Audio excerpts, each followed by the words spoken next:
Assalamualaikum warahmatullahi wabarakatuh.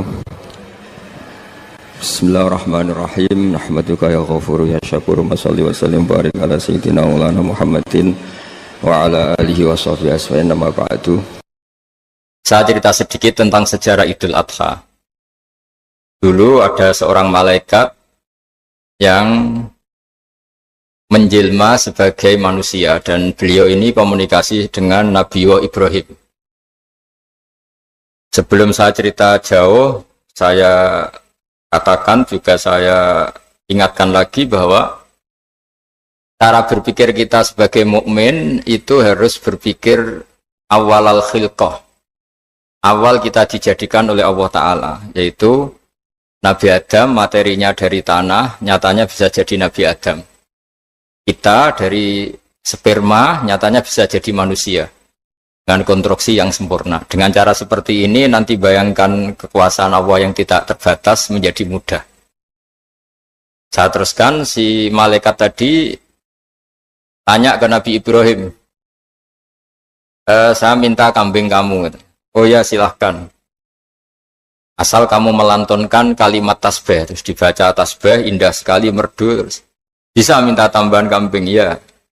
Sampai beberapa kali. Demi Allah, ini baru kambing, baru hewan. Andaikan anak saya pun, kalau demi Allah saya kurbankan. Singkat cerita, versi riwayat ini, suatu saat Nabi Ibrahim diuji dengan dimintanya anak untuk dikurbankan.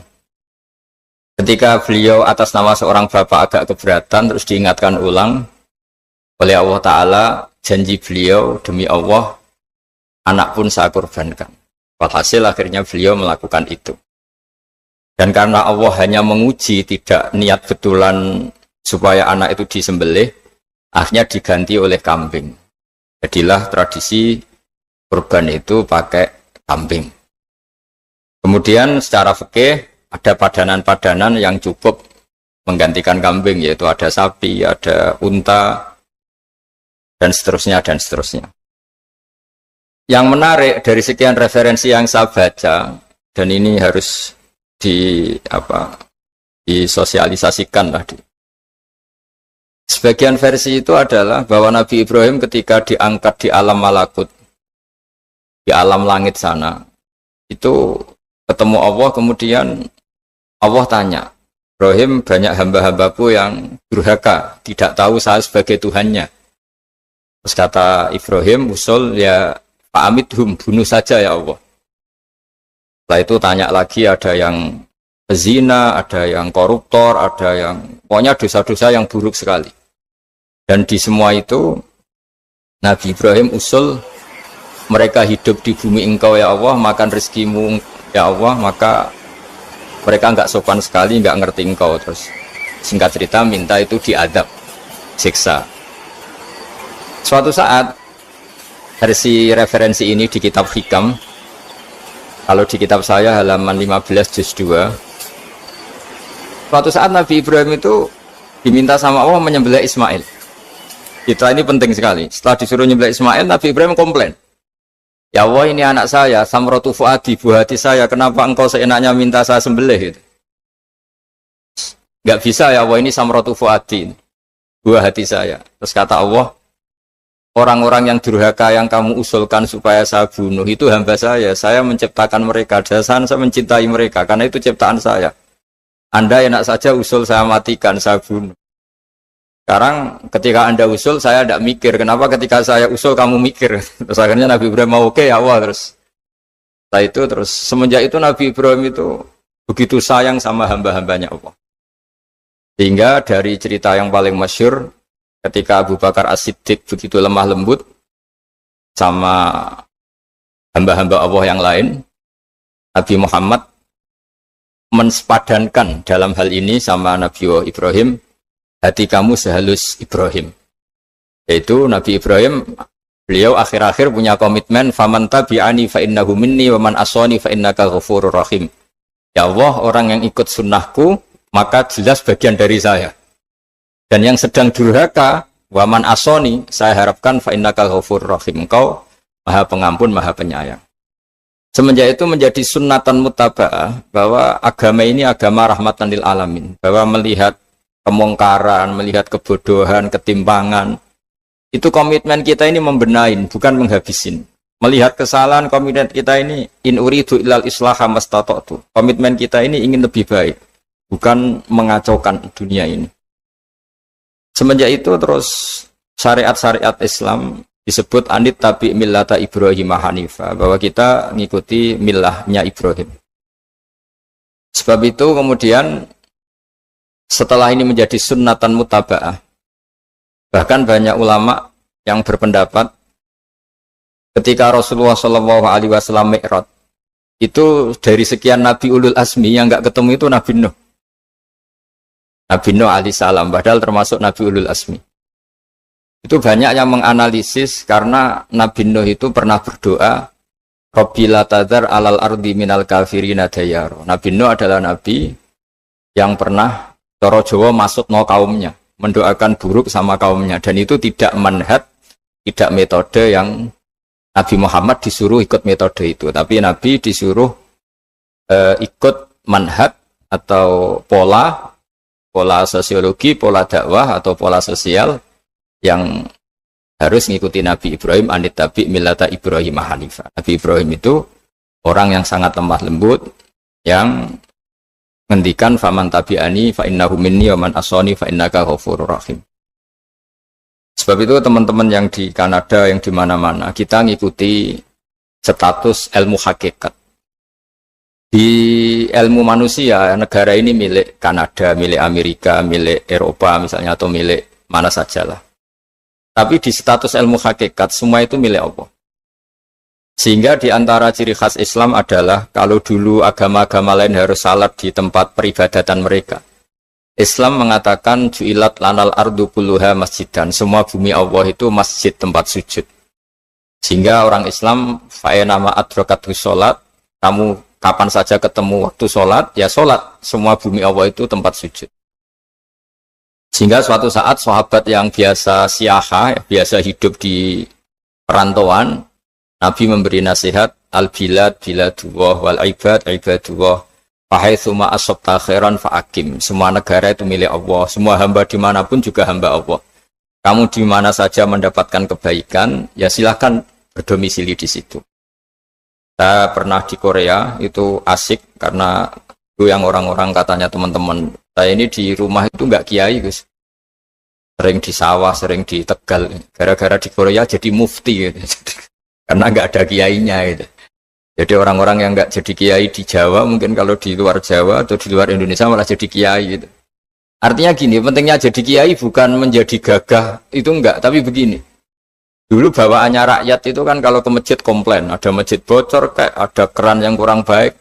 Tapi kalau sudah jadi kiai itu tahu rasanya. Betapa nata masjid itu susah, ngelola masjid itu susah, nyari imam itu juga susah, melanggengkan jamaah juga susah. Jadi pentingnya jadi kiai itu bukan gagah-gagahan jadi imam, tapi bertanggung jawab atas proses yang berjalan. Jika dulu di antara nasihat bapak saya, bapak itu termasuk orang yang nggak suka sama orang tawadhu, orang yang sopan. Dulu saya juga iskal itu janggal. Kata bapak, wong tawadhu itu apik, orang sopan itu baik. Tapi biasanya itu cara orang menghindari tanggung jawab. Disuruh jadi kiai nggak mau. Tapi kalau ada kiai salah komplain itu. Disuruh jadi menteri nggak mau. Kalau ada menteri salah komplain itu. Disuruh jadi apa nggak mau. Kesannya tawadhu, tapi sebenarnya hanya menghindari tanggung jawab. Disuruh pidato nggak mau. Disuruh jadi MC nggak mau. Tapi kalau ada orang salah komplain itu. Jika kata bapak tawadhu itu baik, asal tawadhu betul. Gitu. Tapi kebanyakan nggak, tawadhu itu menghindari tanggung jawab sambil cari salahnya orang lain. Nah ini yang tawadhu yang akhirnya kurang baik. Nah teruskan, jadi Nabi Ibrahim ini panutan yang luar biasa. Beliau adalah orang yang alami sekian proses sosial yang akhirnya diakui sebagai Khalilur Rahman, orang yang sangat dicintai Allah Ta'ala. Di antara sebab dicintainya Nabi Ibrahim adalah seperti yang dialami Nabi Adam. Nabi Adam ketika turun di bumi, itu keresahan pertama itu bukan karena kurang makanan atau kurang minuman, itu enggak. Beliau turun di bumi, mendapati bangsa yang lain, kalau dalam kitab disebut Banul Jan. Itu dia janggalnya Masya Allah. Ini orang makhluk-makhluk ini kok tidak kenal sama Allah yang menciptakannya. Kan aneh ya kalau kita hidup di Kanada terus nggak tahu PM-nya siapa, Perdana Menterinya siapa, kita hidup di Indonesia nggak tahu presidennya siapa. Itu kan aneh. Kita hidup di kampung nggak ngerti lurahnya siapa aja aneh. Ini hidup di buminya Allah kok tidak tahu Allah itu siapa. Nggak pernah menyebut Allah. Padahal harusnya yang paling dikenal pertama itu ya zat yang menciptakan kita, menciptakan langit bumi dan sebagainya. Sehingga beliau itu brutu itu komplain. Ya Allah ini enggak fair dunia ini, engkau yang menciptakan, engkau yang memberi rezeki, kemudian mereka tidak kenal engkau. Ini kata Nabi Adam alaihissalam. Barokahnya komplain itu, jadi komplain itu yang diridhoi Allah juga banyak. Akhirnya Allah meridhoi Nabi Adam, dosa-dosanya, salahnya itu diampuni. Ya ukuran seorang Nabi, beliau dianggap salah itu diampuni, karena keresahan beliau itu takut Allah enggak dikenal. Nah, masjid yang di Kanada, di Montreal juga ketakutan kita ini jangan sampai orang Islam tidak punya tempat ibadah. Meskipun setelah punya tempat ibadah, ketakutan kita jangan-jangan ibadahnya tidak sesuai sunnah Rasul. Setelah sesuai sunnah Rasul kita takut lagi, jangan-jangan memaksa sesuai tapi karena ingin benar. Dan setelah ingin benar, takutnya secara tasawuf ngimani kebenaran itu. Bukan ngimani rahmatnya Allah, tapi ngimani kebenaran itu. Akhirnya jadi ujub. Ujub itu bangga amal diterima karena kebaikannya, bukan karena fadlnya Allah, karena anugerah. Nah ketakutan-ketakutan ini khas orang soleh. Orang soleh itu kalau nggak sholat takut. Setelah sholat takut nggak sesuai syarat rukun. Setelah sesuai semua takut iktimat alal amal. Membanggakan kebenaran. Tapi bukan membanggakan luasnya rahmatnya Allah Ta'ala. Sehingga di luar ilmu fikih ada ilmu namanya ilmu tasawuf. Ilmu yang mengelola hati. Jadi ibarat orang itu kalau yang paling masyhur dalam cerita-cerita orang sufi. Ada orang sudah masuk surga karena tidak pernah dosa sama sekali. Ini cerita-cerita yang melegenda di dunia tasawuf. Tanya Allah, kenapa kamu masuk surga? Karena saya taat terus ya Allah, nggak pernah maksiat sama engkau. Berapa lama kamu hidup di dunia? 80 tahun. Ya sudah, karena taat kamu 80 tahun, ya surga kamu 80 tahun. Ya komplain, ya Allah katanya surga selamanya. Kenapa ini hanya 80 tahun? Yang selamanya itu rahmat saya. Kalau amal kamu kan terbatas 80 tahun, maka balasannya hanya 80 tahun. Nah semenjak itu beliau sadar, oh ya ya Allah, masuk surga itu fadlmu, anugerahmu, amal saya tidak ada bandingannya dengan surgamu.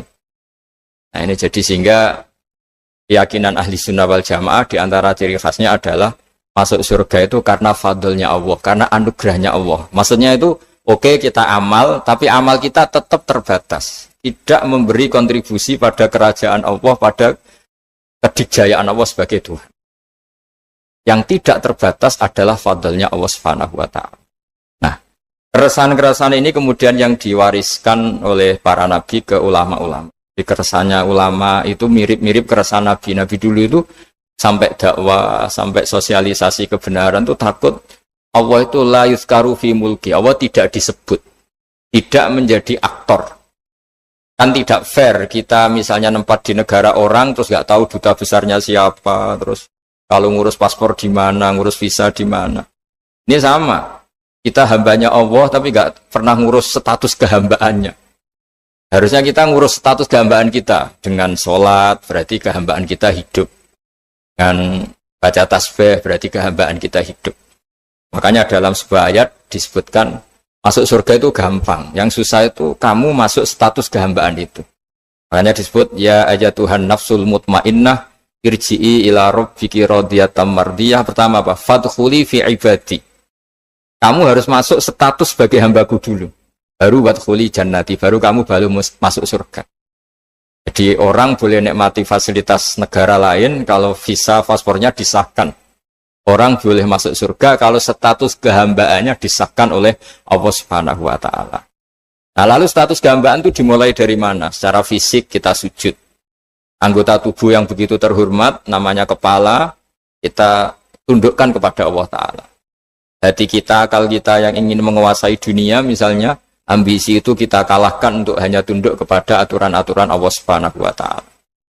Kekhawatiran kita akan menghadapi alam akhirat, nah ini yang penting. Nanti setelah kita mati kayak apa, jadi debu, jadi tanah, lalu bangkit kita gimana? Sebagaimana mukadimah saya, ingatlah an-nas atil ula.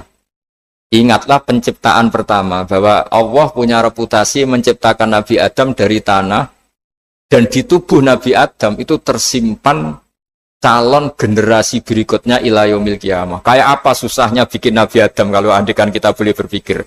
Bikin satu master manusia yang akan melahirkan manusia seluruh dunia. Ibaratnya chipnya itu sudah ada di punggung Nabi Adam. Dan itu materinya dari tanah. Dengan berpikir gitu, maka ketika kita meninggal, sudah jadi tanah, kembali lagi jadi manusia adalah hal yang mudah. Karena Allah punya reputasi menciptakan manusia super, yaitu Nabi Adam dari tanah. Jika setiap kali kita iskal janggal terhadap kekuasaan Allah, kata Allah Ta'ala, Qul yuhyihalladzi ansha'aha awwala marrah. Kalau kamu janggal terhadap kemampuan saya, kemampuan kami menghidupkan tulang belulang yang sudah rapuh, sudah hancur, maka ingatlah reputasi saya, kata Allah, reputasi kami menciptakan Adam dari tanah. Ya, para nabi itu, ini semoga teman-teman yang di Kanaja masih ingat betul iman yang dilatih para guru kita di Jawa, di Indonesia. Para nabi itu saking imannya sama Allah, itu tidak ada, sampai kasarnya itu nggak tahu bedanya antara hal itu masuk akal maupun tidak. Saya beri contoh begini, kalau dalam ilmu tauhid, dan ini harus kita latih terus sampai ketemu Allah Ta'ala.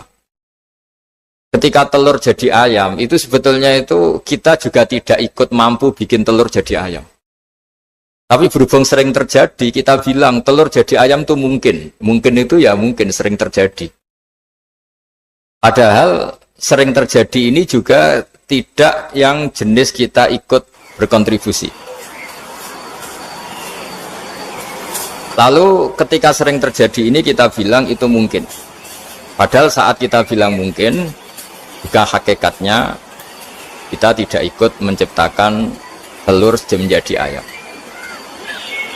Lalu karena seringnya telur jadi ayam, kita bilang telur jadi ayam itu mungkin. Mungkin itu tidak muhal. Begitu juga bebijian, nanti jadi pohon besar yang rindang, yang berbuah, kita katakan mungkin. Kenapa kita katakan mungkin? Karena itu sering terjadi. Toh kita pun tidak ikut menciptakan biji jadi pohon besar, telur jadi ayam. Artinya apa? Zaman sesuatu itu sering terjadi, kita pun sebetulnya tidak pernah ikut menciptakan. Hanya menyaksikan sering, terus kita bilang itu mungkin. Tapi kita tidak memberi kontribusi sama sekali. Semua itu karena kudrohnya Allah, kemampuan Allah. Lalu ketika ada orang yang bilang batu ini bisa melahirkan onta, kita bilang muhal, batu itu tidak mungkin melahirkan onta.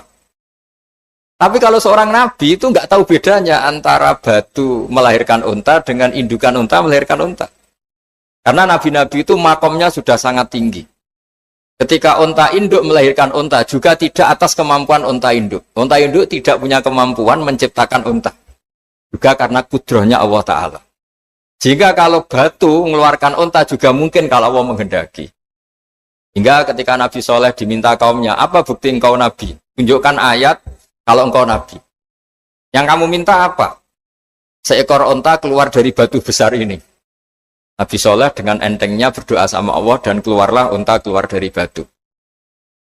Nah itu makom yang paling tinggi. Makom paling tinggi itu kita mendudukkan Allah sebagai zat yang tidak terbatas kudrohnya. Hingga para nabi itu terus punya mukjizat. Nah, mukjizat itu untuk mengingatkan ulang bahwa Allah itu tidak terbatas kemampuannya. Bagaimana unta keluar dari batu besar zaman Nabi Soleh, zaman Nabi Muhammad air keluar dari jemarinya Rasulullah SAW, Nabi Ibrahim dibakar tidak mempan, tetap sehat, tetap bugar. Karena semua ini sebagai bukti bahwa kudrohnya Allah tidak terbatas. Nah, iman-iman seperti ini harus kita jaga. Apapun rasionalitas kita, dan meskipun kita selalu rasional, tetap menyisakan iman bahwa kudroh Allah itu tidak terbatas. Sehingga ketika ada cerita kematian orang soleh itu ditangisi langit dan bumi, kita tidak usah iskal, tidak usah janggal. Masa bumi bisa menangis? Karena kita yang sekarang bisa nangis adalah materinya dari tanah, materinya dari bumi. Terus iman ini kita jaga sehingga kalau kita yasinan, masih ingat, Allah kalau mengingatkan kudrohnya yang tidak terbatas, manusia disuruh ingat, Qul yuhyihalladzi ansha'aha awwala marrah. Kamu harus ingat bahwa Allah itu yang menghidupkan kamu, menghidupkan semuanya, ketika kamu belum menjadi seperti ini. Jadi intinya itu kita ingat meskipun telur itu lazim jadi ayam, tetap tidak karena kudrohnya ayam itu, tapi karena kudrohnya Allah. Indukan unta melahirkan anak unta juga bukan kemampuan indukan unta, karena ini juga makhluk yang lemah, tapi juga kemampuan Allah Subhanahu wa Ta'ala. Sehingga dengan demikian kita termasuk hamba Allah sesuai target yang diingatkan Allah. Falamma tabayyana lahu qala a'lamu annallaha ala kulli syai'in qadir. Hamba Allah yang baik adalah hamba ketika menyaksikan fenomena apapun, semua itu li ta'lamu annallaha ala kulli syai'in qadir wa annallaha qad ahata bi kulli syai'in ilma. Apapun di alam raya ini semuanya itu bukti bahwa Allah ala kulli syai'in qadir, Allah kuasa dan Allah meliputi semua makhluknya dalam pandangannya, dalam pantauannya. Jadi saya mohon teman-teman yang di Montreal, yang di Kanada, juga di manapun harus ingat status hakikat bahwa al-bilad biladullah wal ibad ibadullah fahaitsuma asabta khairan fa'akim. Negara hakikatnya milik Allah, semua hamba juga milik Allah. Di mana saja kamu berada dan menemukan kebaikan, silahkan hidup di situ. Tentu dengan sosialisasi yang baik, baik dengan non-muslim maupun dengan muslim. Karena Allah mengajarkan waqulu linnasi husna. Ajaran Islam adalah rahmatan lil alamin, rahmat bagi semua. Tentu tidak henti-hentinya kita menjelaskan kebenaran yang diinginkan oleh Allah Subhanahu wa Ta'ala. Saya kira demikian karena juga ini di sini sudah malam. Jadi saya mohon maaf mungkin tidak bisa ikuti tanya jawab karena di sini sudah malam, apalagi tadi habis takziah saya karena ya ada mas saya yang sudah sepuh sekali wafat, terus tadi barusan datang, jadi mohon maaf tidak mengikuti acara mulai pertama. Tapi saya mohon ayat-ayat Quran yang saya terangkan tadi bahwa untuk mensifati Allah kudrohnya tidak terbatas. Ingatlah bahwa kita yang secerdas ini, yang sehebat ini, kita semua manusia yang cerdas begini, matanya bisa melihat, hatinya bisa merenung, otaknya bisa berpikir cerdas, itu dari materi tanah. Dan Allah mampu. Allah bisa bikin orang miliatan gini dari satu orang manusia namanya Nabi Adam.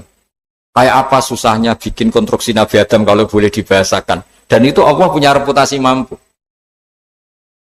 Dengan cara seperti itu kita akan gampang iman bahwa kita setelah meninggal dan menjadi tanah, ya sama seperti kita masih hidup. Zaman kita hidup ya tidak tahu cara kerja jantung kita, nafas kita, uratnya gimana, terus sistem tubuh. Meskipun ilmu medis ngerti mengurai itu, tapi tetap saja hanya ngerti, tidak menciptakan. Yang menggerakkan jantung, organ tubuh kita tetap Allah Subhanahu wa Ta'ala. Dia yang Al-Fa'idul Mukhtar, dia yang semuanya mengendalikan kita. Artinya zaman kita hidup pun sebenarnya kita yang tidak mengendalikan kita. Nafas kita ya dalam kendali Allah, ikhtiar kita dalam kendali Allah. Sama setelah kita mati juga dalam kendali Allah. Ya, guru-guru kita semuanya melatih inna sholati wa nusuki wa mahyaya wa mamati lillahi rabbil alamin. Hakikat ibadah kita, hakikat hidup kita, hakikat mati kita, semuanya tidak dalam kendali kita. Semua itu dalam kendali Allah Ta'ala. Dengan demikian terus kita insya Allah ingin jadi hambanya dulu. Baru setelah jadi hambanya, baru sah menjadi ahli penghuni surganya. Wadkhuli fi ibadi, baru wadkhuli jannati. Masuklah berstatus sebagai hambaku, baru engkau kalian semua layak menjadi penghuni surga.